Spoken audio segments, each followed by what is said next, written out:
Hi, I'm Christina Pashtin with the Pulitzer Center in Crisis Reporting. In this segment, we'll be speaking with Pierre Cotard, an Emmy Award-winning video journalist. Thank you for joining us, Pierre. You're welcome. So far, at this point in the competition, our applicants are probably ready to begin editing their pieces. So before they start, what should they remember in terms of conceptualizing their stories?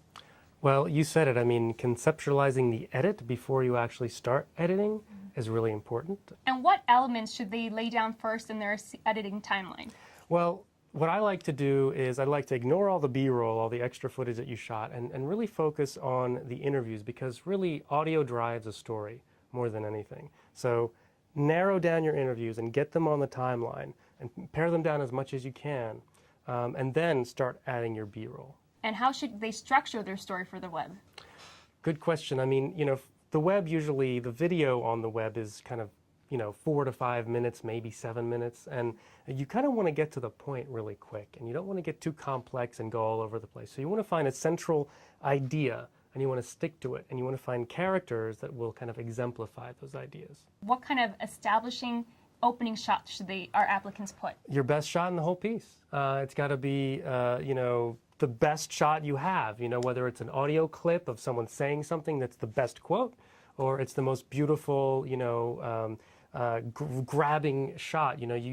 People can click away really easy on the web, and you just want to grab them in the first few seconds and keep them on there. So our applicants only have 3 minutes for their pieces.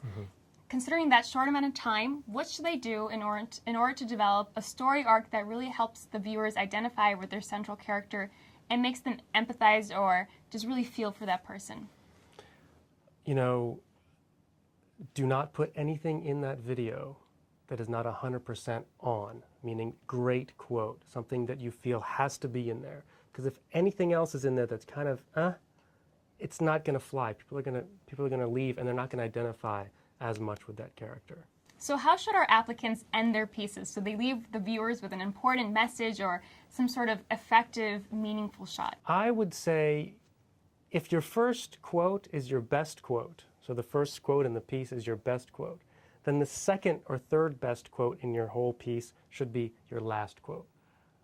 And that goes with the shots too. Because if someone has followed you all the way through, you also want to end pretty well. So save a good chunk, a good nugget for the end. Great. Thank you for joining us, Pierre. Stay tuned to YouTube Project Report.